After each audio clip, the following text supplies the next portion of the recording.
droite là, je pense qu'il y a une voie ici. Ce secteur-là, c'est le secteur le plus dangereux de tous nos quartiers. C'est possible de te faire agresser à n'importe quel moment. Dans chaque maison, il y a forcément un brouteur. Dans chaque maison. Moi, les brouteurs, je les connais à l'œil nu. Depuis qu'on circule là, je vois plusieurs brouteurs qu'on dépasse. Comment tu les reconnais? Il y a les styles vestimentaires, les manières de se comporter. Ils se croient supérieurs aux autres parce qu'ils peuvent tout acheter. Le broutage, c'est gagner la confiance, gagner l'amour et soutirer de l'argent. Moi, j'appelle ça la clé, le triangle de la clé du broutage. Gagner la confiance, gagner l'amour et soutirer de l'argent. Tu ciblais des gens de quelles origines? Tu parlais de l'Europe, le Canada aussi? Oui, bien sûr, le Canada. Pourquoi le Canada? Le Canada parce que c'est des gens qui payent facilement. Il y a une organisation au Québec. C'est une certitude. Mais pourquoi le Canada, c'est devenu une cible facile? Quand on est entre brouteurs et tu as un pote brouteur qui te dit « j'ai eu un client du Canada » et toi, tu as un client français, tu es jaloux au fait. Parce que c'est compliqué avec le client français de soutirer de l'argent. Pourtant, le client canadien, je ne sais pas ce qu'ils ont, mais j'ai comme l'impression que ce sont eux qui sont les plus faciles.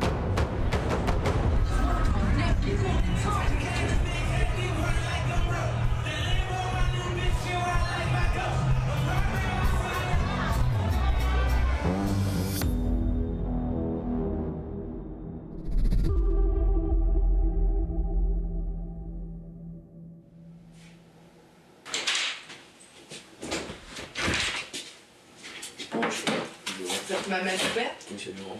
Je suis la sergente détective Nancy Simoneau. C'est moi qui est l'enquêteur dans ton dossier. Aujourd'hui, on se rencontre parce qu'il y avait un mandat d'arrestation qui avait été mis contre toi. Tu as frustré Guylaine Paré, qui est la plaignante au dossier, d'une somme d'argent d'une valeur qui dépasse 5 000 $. Comme moi je l'ai dit, je suis pas déjà d'abord, je suis pas impliqué dans quelconque histoire de fraude. Présentement, j'étais à 28 ans de carrière policière. Je me suis spécialisée vraiment au niveau des différentes fraudes et c'est mon créneau. Ma philosophie, en fait, de travail, ça a toujours été que je traite les plaignants, les victimes, comme j'aimerais qu'un membre de ma famille soit traité. Fait que de cette façon-là, je m'assure de répondre à tous leurs besoins puis à leur donner un service 5 étoiles.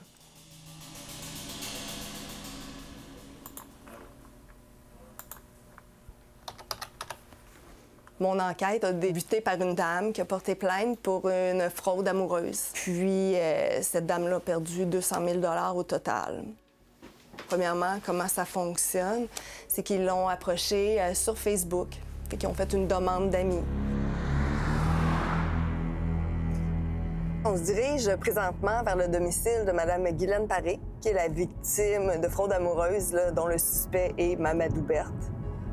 Elle avait beaucoup de mal à se confier parce qu'au tout début, nos premières rencontres, elle était encore sous l'emprise des fraudeurs à ce moment-là. Fait que pour y aller tranquillement, prendre le temps de déconstruire petit à petit là, toute cette façon qu'ils ont de les contrôler, de les manipuler, là. On arrive à l'instant.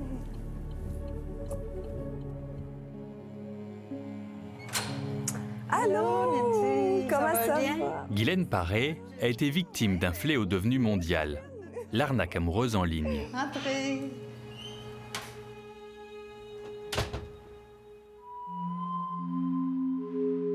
Le pire, c'est de porter plainte. C'est le plus dur. Cette retraitée qui vit seule dans son appartement à Mercier pensait discuter avec un Français d'une 60aine d'années. Dans les tout débuts, tout était fluide. Je veux dire, c'était une conversation banale. Parce que j'étais pas en recherche d'amour à ce moment-là. Oui, c'est toujours comme ça. Ils commencent tranquillement, ils établissent un lien de confiance. Ils écrivent beaucoup. C'est soutenu comme conversation. Là. Ça peut être à tous les jours. Allô, mon cœur. Hein? Ils utilisaient ça. Allô, mon cœur. Bébé. Oui. J'ai dit, il n'y a personne qui m'a appelé bébé. Oui. Puis les gens aiment ça parce que c'est de l'attention. C'est comment ça va, toi, ta journée. Puis en fin de journée, puis comment s'est passée ta journée. Puis ensuite, ben les problèmes s'en suivent. C'est un après l'autre. On était au mois de décembre. Il s'en allait à Toronto. Mais je l'ai appelé, moi, à Toronto. Puis c'était le gros party. C'est le soir qu'il était supposé de revenir et qu'il devait m'emmener manger au restaurant. Le lendemain, je reçois un téléphone. Il m'appelle. Je suis à l'hôpital. J'ai eu un accident. Et là, ben, sa carte française ne fonctionnait pas. Fait pour payer son hôtel. Fait c'est pour ça que je me suis dit, écoute, t'es en train de me bourrer, là, royalement.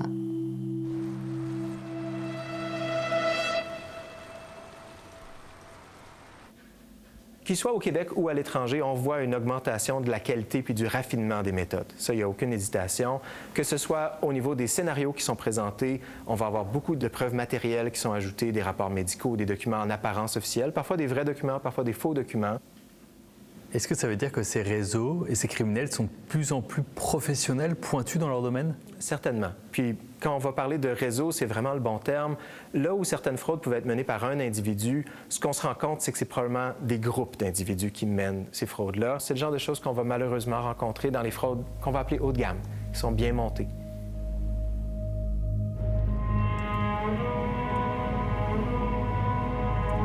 En ce moment, on est en direction d'où que Féline travaillait, une pharmacie à Trois-Rivières, sur Terre-et-Collet. C'est ce qu'elle vous a dit à l'époque? Oui. Elle travaillait là-bas? Oui, elle m'a dit qu'elle travaillait aux Jean Coutu. Elle connaissait très bien la géographie de Trois-Rivières. Cet ancien représentant commercial s'est lui aussi fait prendre au piège. Durant des mois, il croyait parler avec une mère de famille, une certaine Philine, à qui il a donné au total près de 300 000 $.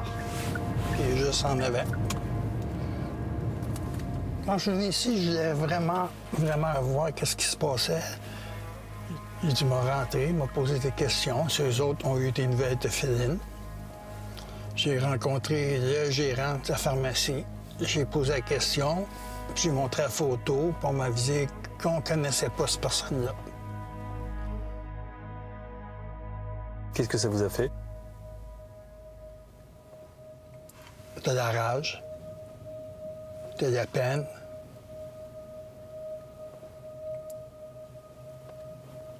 Un dégoût. T'as honte de toi-même quand même.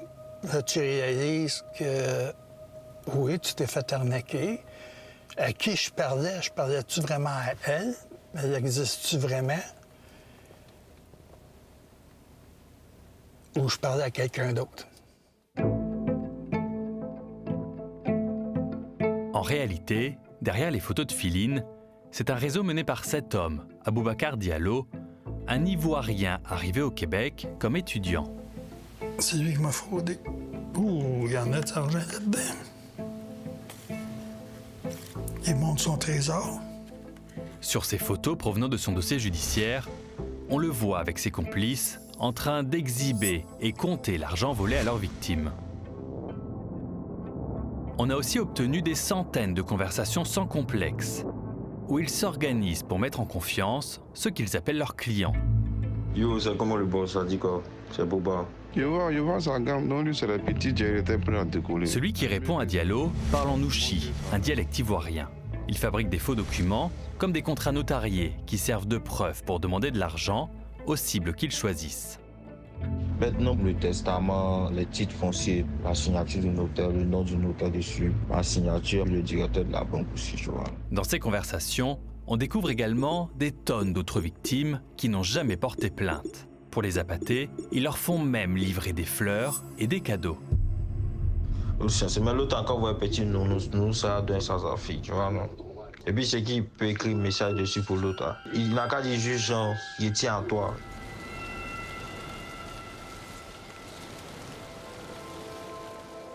Vous avez fait combien de virements? Je me rappelle plus, j'ai pas compté. J'ai essayé d'effacer ça un peu dans ma vie. Comment vous avez fait pour payer toute cette somme-là? Mes REER et le profit de la vente de ma maison. J'ai tout sorti, il faut le dire. En ce moment, j'ai plus rien.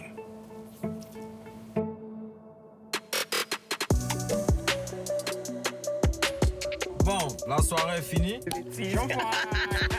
Là, il m'a profité dans l'hôtel qu'ils ont réservé pour moi. Fait comment? C'est ça, hein?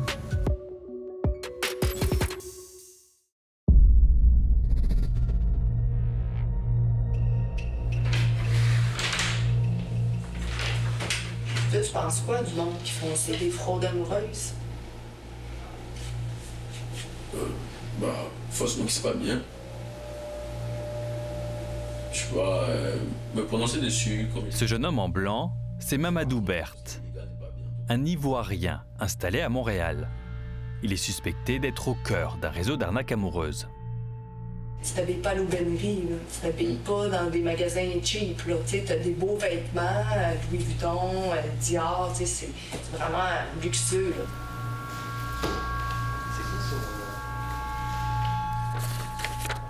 On le voit ici au volant d'une BMW, on le voit en voyage, oui, dans une piscine. Donc c'est quelqu'un qui avait une belle vie, oui, qui affichait son train de vie, mais qui officiellement n'avait aucun travail. Exactement. Donc d'où venait cet argent-là? Il n'était pas en mesure de me le dire. Donc, ce que j'ai vu dans ses comptes, ça venait clairement de la fraude, des différents types de fraude qu'il faisait. C'est plate, Mamadou, tu sais, que tu me dises, regarde, moi, je sais pas trop, l'argent, c'est que moi, je les rencontre, ces madames-là, puis ils sont détruites. Fait que c'était important aussi pour moi de te rencontrer aujourd'hui pour te dire ça, pour... tu sais, tu joues avec la vie des gens, finalement. Est-ce que vous avez une idée du montant total d'argent qu'il aurait pu frauder ou récupérer auprès de victimes au Québec? C'est dur de quantifier parce que juste dans un compte, j'avais 20 victimes, dont mes 2 principales victimes. Mais les 18 autres, je ne sais pas combien ils ont perdu là-dedans. Là. C'est on peut imaginer que c'est des millions et des millions de dollars. Oui, on parle de millions, certains. Juste avec un individu et son réseau? Oui. En réalité, comme son compatriote Aboubacar Diallo à Trois-Rivières, Mamadou Berthe est bien plus qu'un simple brouteur. Lorsqu'on a perquisitionné le logement de M. Mamadou Berthe, on a trouvé différents documents avec des identités différentes, mais avec la photo de M. Berthe dessus. Chacune des identités ouvrait des comptes dans différentes institutions. Puis ensuite, l'argent se promenait dans des comptes. Fait que c'est comme une immense toile d'araignée. Puis j'ai découvert quelque chose de particulier, c'est qu'il était même dans l'exportation de véhicules volés. Monsieur Berthe était l'expéditeur d'un container où est-ce qu'il y avait 2 véhicules volés au nom d'une compagnie qui appartient à un membre du crime organisé africain. Pourquoi qu'on est au port? En fait, c'est parce que ça représente un peu la diversité des fraudes qui sont opérées par le réseau de fraudeurs africains, dont les véhicules volés. Puis ça, je l'ai su parce que j'ai fait appel au service frontalier via Karine Caron, qui est ici avec moi. En même temps qu'on a vu une hausse des fraudes par hameçonnage, on a vu aussi un gros boom de vol de véhicules. Il y a des complices, donc des entreprises d'exportation de véhicules qui sont utilisées par les membres du crime organisé africain pour exporter les véhicules volés en Afrique. Dans certains dossiers, on voit qu'ils sont mis dans des entrepôts pour les mettre dans des conteneurs. Et rapidement, les conteneurs sont exportés en Afrique. On a des exportations notamment en Côte d'Ivoire, au Bénin, au Nigeria.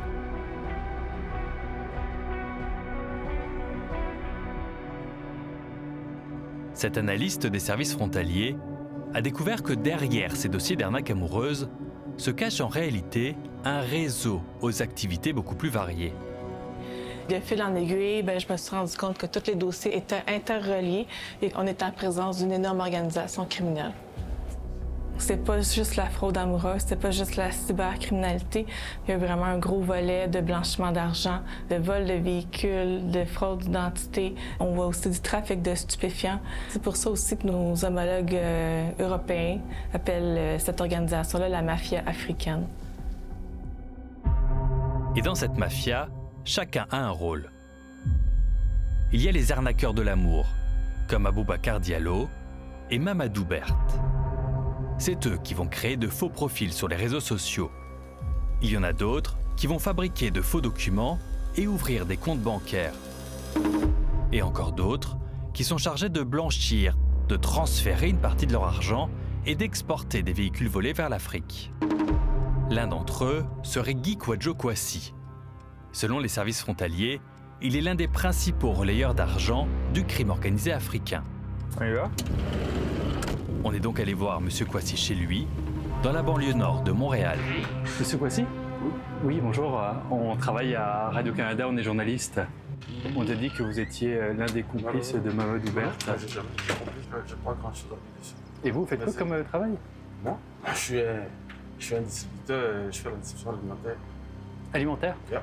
Parce que c'est indiqué dans les documents qu'on a que vous avez aidé Mamadou Berthe pour blanchir de l'argent. L'affaire en cours, je ne peux pas dire grand-chose dessus. D'accord. L'affaire est en cours? Ouais. Et vous n'avez pas été impliqué dans des vols de voitures? Non. Non? Ni dans le blanchiment d'argent?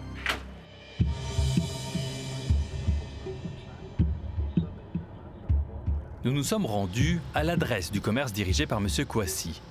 Mais devant ce hangar, des grilles fermées, des fenêtres obstruées et des voitures abandonnées. On a finalement découvert que c'est à l'intérieur de ce même bâtiment que des policiers ont déjà trouvé plusieurs véhicules volés qui s'apprêtaient à être expédiés. À quoi sert l'argent quand il est transféré ensuite en Afrique? De ce qu'on voit jusqu'à maintenant, c'est vraiment injecté à l'organisation criminelle en Afrique, qui aurait possiblement des liens avec le Hezbollah. Donc, ça pourrait possiblement financer des activités terroristes également.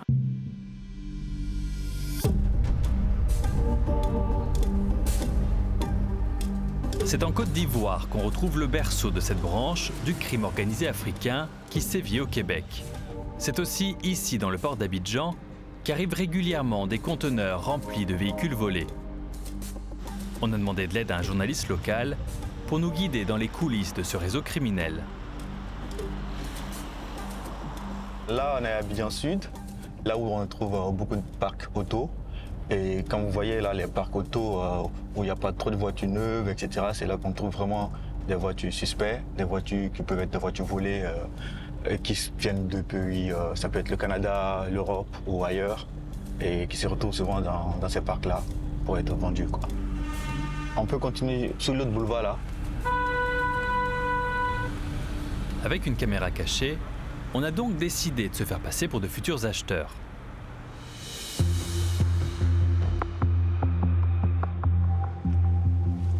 On regarde. Ouais, d'accord. Et il demande un peu. Elle vient d'où? Canada, États-Unis, les deux côtés, on fait les deux côtés. Ah. Elles sont apportées au port ici? Elles arrivent par bateau? Oui, elles arrivent par bateau, dans un conteneur, et puis on en est. Cet homme nous confirme que ces voitures viennent du Canada, mais il est incapable de nous garantir qu'elles sont arrivées légalement en Côte d'Ivoire. Et qui vous les envoie? Bon, mon patron, il ne sait pas son fournisseur, c'est qui, mais là, il ne sait pas. Il ne sait pas qui les envoie? Non, là, il ne sait pas. Ok. Mais on sent que nos questions dérangent, et le patron demande à son employé d'arrêter de nous parler. Elles sont jolies. On a donc poursuivi notre magasinage un peu plus loin. Bonjour. Bonjour. Il y a des voitures qui viennent du Canada? Oui. Mais on a souvent les Nixon et autres là, voilà. Mais il y a aussi beaucoup de voitures volées, non? Qui viennent... Oui, et les jeunes disaient ça. Les gens, surtout les grosses cylindrées. Selon nos informations, c'est ici que des centaines de voitures volées au Canada ont déjà été expédiées. Comment ça passe et puis ça roule en ville alors que la voiture... Non, mais il y a des autorités, non? D'autres sont dedans aussi. Et la douane laisse passer? Ah, ben laisse passer là, on ne peut pas savoir, parce que là, c'est plus fort que moi. Et il laisse passer pourquoi? Avec un peu d'argent? Bon, par exemple, je suis un colonel de la douane. Ouais. Moi, je peux faire partie ce que je veux.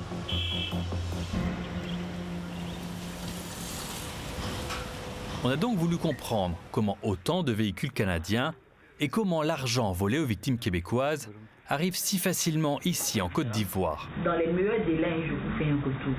Mais malgré plusieurs rencontres avec des dirigeants ivoiriens, toutes nos demandes d'entrevue sont restées sans réponse. Bonne journée, au revoir. Merci. Une représentante du gouvernement nous a finalement avoué que c'est notre enquête qui dérange l'état-major ivoirien. Je suis à Radio-Canada. Aborder la problématique spécifique du vol de voiture, c'est compliqué. Voilà. Parce que le sujet est un peu difficile en fait. Mais pourquoi le sujet est difficile? Vous arrivez dans un pays en disant que c'est un pays qui est impliqué dans un processus de vol de voiture. Déjà sur le postulat, vous voyez qu'on n'est pas forcément à l'aise. Mais on ne dit pas que le pays est impliqué. Des procédures en place pour atténuer le phénomène. Mais vous venez déjà pour enquêter ici sur cette question. Ça veut dire que d'une part ou d'une autre, la Côte d'Ivoire est au cœur ou est impliquée dans cette affaire en fait. Mais donc ça signifie que, quoi qu'il arrive, les autorités ivoiriennes refusent de commenter donc ce sujet-là, parce qu'il est sensible. Je pense qu'on peut terminer sur cette conclusion-là.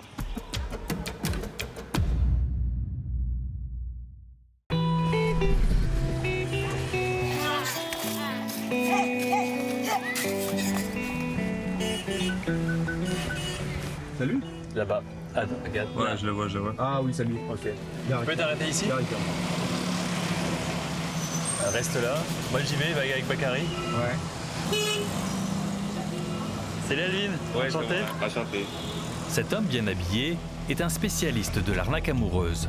Un brouteur, comme on les appelle en Côte d'Ivoire. Il se fait appeler Alvin et il nous a demandé de ne pas montrer son visage, car ce qu'il veut nous raconter pourrait le faire arrêter. Je vais vous envoyer là où, dans le cybercafé où j'ai commencé le broutage. Quand on venait dans le cybercafé, vers 1h, 3h du matin, on s'enfermait dans le cybercafé, c'est-à-dire le gérant, il ferme le cybercafé et on est tous dedans. Et vous êtes combien? Plusieurs. Et ici, c'est là que j'ai commencé. Ah, ça va bien. Ah ouais. Salut mon gars. C'est en partie à partir de ce cybercafé que des Canadiens ont commencé tous les jours à se faire arnaquer par de faux profils sur les réseaux sociaux. Mais notre présence ne plaît pas aux gérants. Et je voulais juste te montrer où j'ai commencé à travailler. Si c'est possible. Ok. Et il y en a encore des petits brouteurs, des avortons de brouteurs qui sont dedans en train de s'amuser. Ils font quoi, tu penses, à l'intérieur? Ils essaient de se choper des clients. Maintenant, c'est, disons, que les brouteurs qui prennent beaucoup les choses au sérieux préfèrent faire des broutages chez eux à la maison, avec un ordinateur, avec sa connexion Internet à la maison. Comme ça, c'est moins de risque.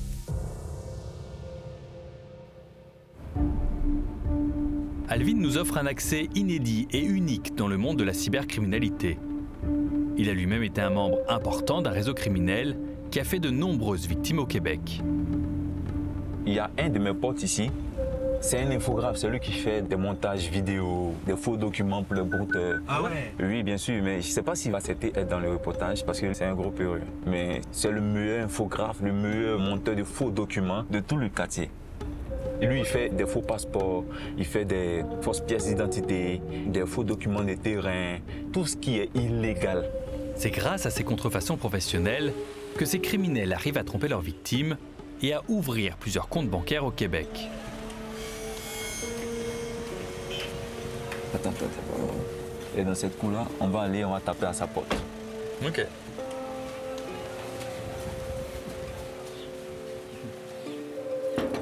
C'est boss.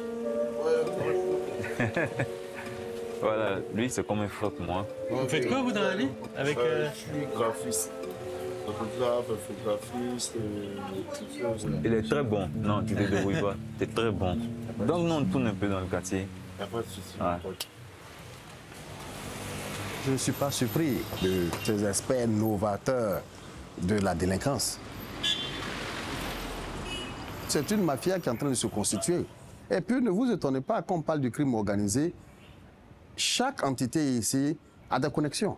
Et il y a une mafia ivoirienne qui est en train de se mettre en place. C'est vrai, elle est jeune, mais ça fait peur. On se demande en 10 ans, qu'est-ce qu'elle va représenter?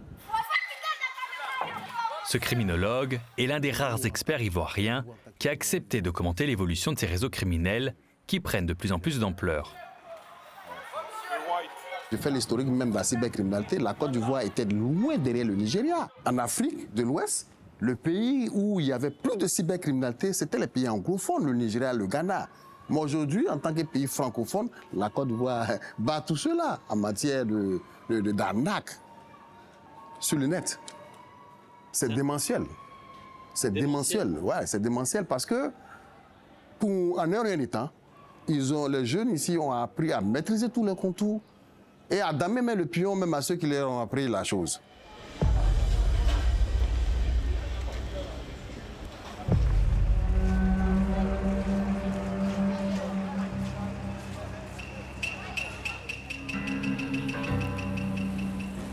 On va au terrain Béziers, là où il y a le fromager, où souvent on venait faire des sacrifices pour pouvoir envoûter soit des blancs ou soit des blanches, peu importe.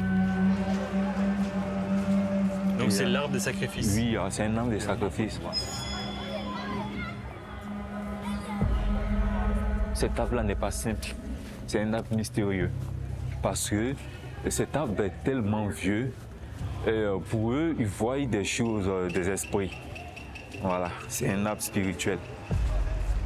Que ce soit des marabouts, les féticheurs, peu importe l'absence chez qui tu vas, ils nous envoyaient là pour pouvoir enterrer des photos de blancs.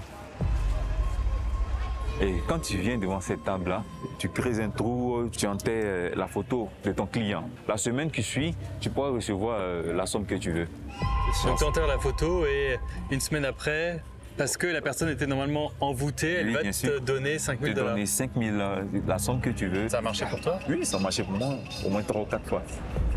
Ouais. Grâce au marabout, tu penses? Il n'y a aucun brouteur qui fait ce qu'il fait sans un marabout, c'est impossible. C'est impossible, il n'y a aucun brouteur. Toutes ces personnes, tu vois, qui ont de l'argent, qui sont au Québec et tout, il y a forcément un marabout derrière eux.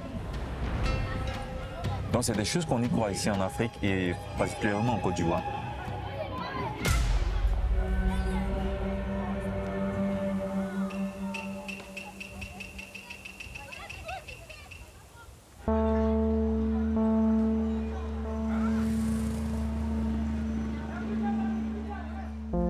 Pourquoi c'est important pour toi de parler?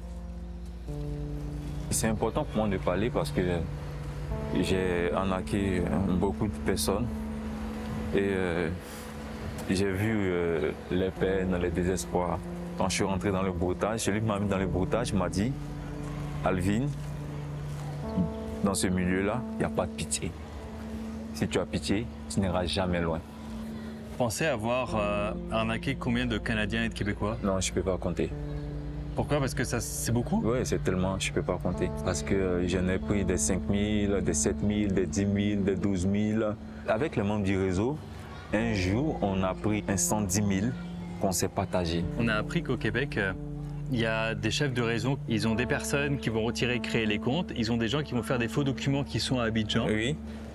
Et qu'après, ils se transfèrent l'argent. Oui, c'est totalement ça. Il y en a des gens ici qui, pour des faux documents. Il y en a. Oui, c'est ce qui se passe. C'est bien ce qui se passe au fait. Et c'est de mieux en mieux fait. Oui, c'est de mieux en mieux fait. Oui, de plus en plus professionnel. Oui, c'est de plus en plus professionnel parce que au fur et à mesure qu'on avance, ça s'améliore. C'est un métier à part entière. Oui, c'est devenu un métier.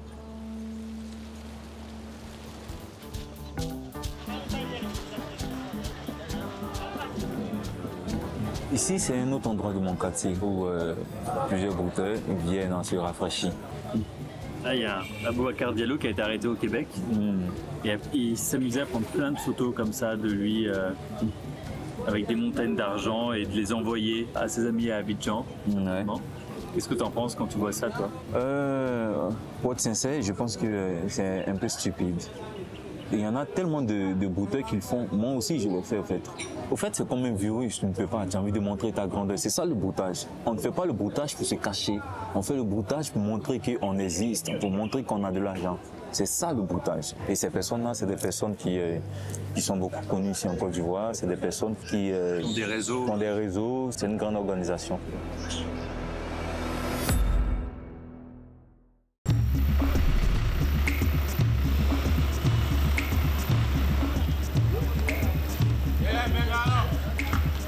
On est devant une agence d'immigration qui a des affiches un peu partout dans Abidjan pour venir étudier ou travailler au Canada. Sur le panneau, il y a plusieurs écoles canadiennes, le Cégep de Limoilou, l'Université du Québec, l'UQAM, l'Université d'Ottawa. Bonjour. Oui, c'est moi. Ça attire beaucoup, le Canada. Franchement, ça attire beaucoup. Il faut dire que le Canada est devenu quand même l'Eldorado. Hein. L'Europe, il faut le dire très honnêtement, aujourd'hui, la réalité a beaucoup évolué. Donc, ça n'attire plus trop comme avant. Voilà, c'est ça qui est une réalité aussi. C'est devenu un business aussi, en quelque sorte? En effet. En effet. Oui, on va dire ça comme ça. Après, il faut bien que les gens conseillent, on va dire, de façon honnête. Voilà, c'est ça qui est le plus important. Est-ce qu'il y a des gens qui vous disent « J'aimerais juste un permis d'études pour rentrer au pays et après je vais faire… » Je déconseille ça déjà. Je déconseille ça. Parce que, vous savez, si dans le motif de départ, tu affirmes que tu pars faire des études, ça veut dire que c'est un contrat que tu établis entre toi et puis le pays d'accueil. Si éventuellement tu ruses, ça veut dire que d'une façon ou d'une autre, ça va te rattraper. Entrer au Canada avec un permis d'études, c'est justement la technique qu'utilisent les membres du crime organisé africain installés au Québec. L'analyse a permis de déterminer qu'à peu près 80% des membres de l'organisation criminelle sont arrivés au Canada avec un permis d'études. Ils vont faire des demandes pour des universités plus en région. Par contre, on se rend compte qu'au final, ils ne vont pas tant étudier au Canada. C'est le cas d'Aboubacar Diallo et de Mamadou Berthe. Les deux fraudeurs ivoiriens ont obtenu un visa étudiant pour des universités à Trois-Rivières et à Chicoutimi. Mais ils n'y ont jamais mis les pieds. Pour savoir si c'est si facile d'obtenir un permis d'études pour le Canada, on a rappelé l'agence d'Abidjan, qui se vantait de faire les choses dans les règles de l'art. Oui, bonsoir madame. Notre collaborateur Bakary s'est fait passer pour un jeune Ivoirien qui souhaite se servir du permis d'études comme porte d'entrée au Canada. Si, par exemple, l'idée, c'est d'avoir un permis, mais après, voilà, une fois que tu es sur le territoire, est-ce que tu es obligé d'aller à l'école? Non, il n'y a pas de souci, il n'y a pas de problème. Quand vous venez, on va se comprendre, on va s'entendre. D'accord. Mais là, ça tourne. Bakary est donc allé sur place en caméra cachée.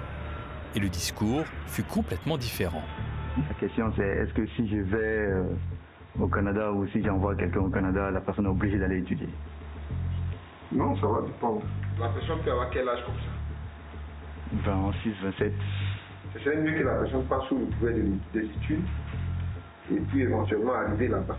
Comme elle n'a pas envie d'aller à l'école, elle pourra faire ce que tout le monde, ce que les gens y font. Se déclarer réfugié. Ça, c'est un peu risqué, non? Non, il n'y a rien de risqué dedans. C'est ce que tout le monde fait. Alors, discuter en... Le directeur propose ensuite de poursuivre la discussion à l'abri d'oreilles indiscrètes. Une fois que tu as fait réviser, on te donne un permis de travail. Tu commences à travailler. Une fois que le dossier est instruit, pour passer, on dit ça peut être passer 5 ans, 6 ans. Ah ouais? Voilà, quand tu es sur le territoire, tu ne vas pas sortir. Merci beaucoup. Je vous en prie. Ouais.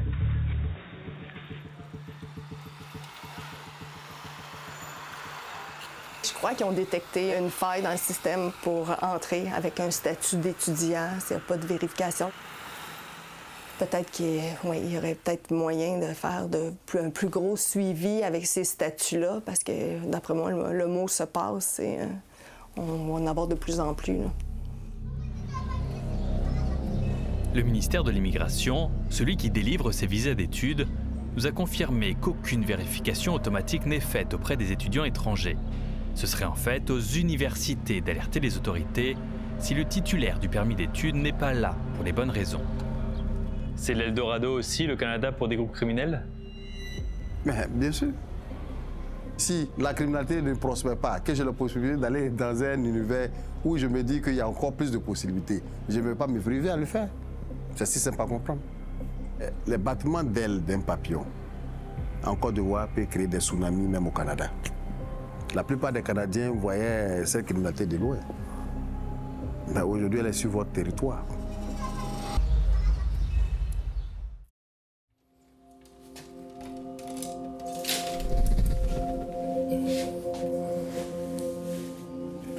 J'avais une belle maison que j'avais fait construire en 99. Ça a été un choc. Tu es obligé de tout vendre. De partir d'une belle maison que tu as fait faire selon tes goûts à toi, tout ça. Puis te retrouver dans un logement. Puis là, je suis heureux. C'est mon choix, c'est mon goût. Je rentre chez moi, je suis bien. Jusqu'à maintenant, ce retraité n'avait raconté à personne ce qu'il a vécu. Ce réseau criminel lui a volé près de 300 000 $. Il veut désormais que les autorités canadiennes serrent la vis contre ces individus pour les empêcher d'entrer au pays. Il faut que le monde sache ce qui se passe dans la vie avec ces gens-là qui sont pas honnêtes. Que tu tombes demain, que tu n'as plus rien, tu perds tout, tu n'as plus de voiture, tu n'as plus de logement, puis tu couches sur un banc d'autobus. Ils s'en préoccupent pas de toi. T'es vraiment pas important pour eux autres. Puis je suis pas le seul qui s'est fait arnaquer par lui. Mais il faut le savoir. Oui, il faut continuer.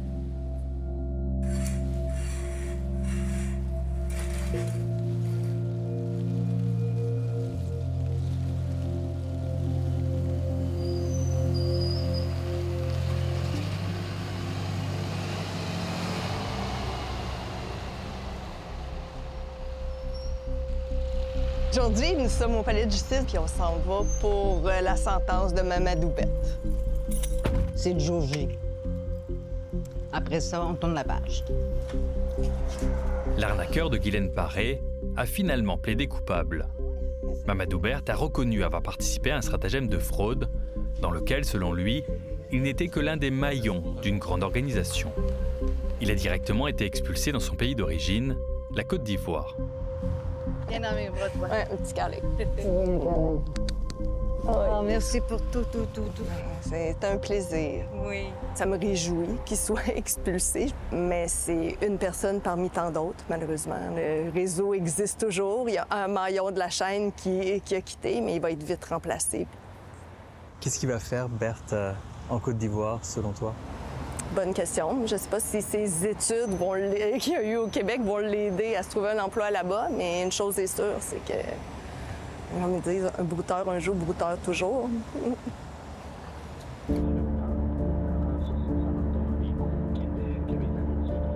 Malgré ces arrestations, le crime organisé africain continue de prospérer au Québec.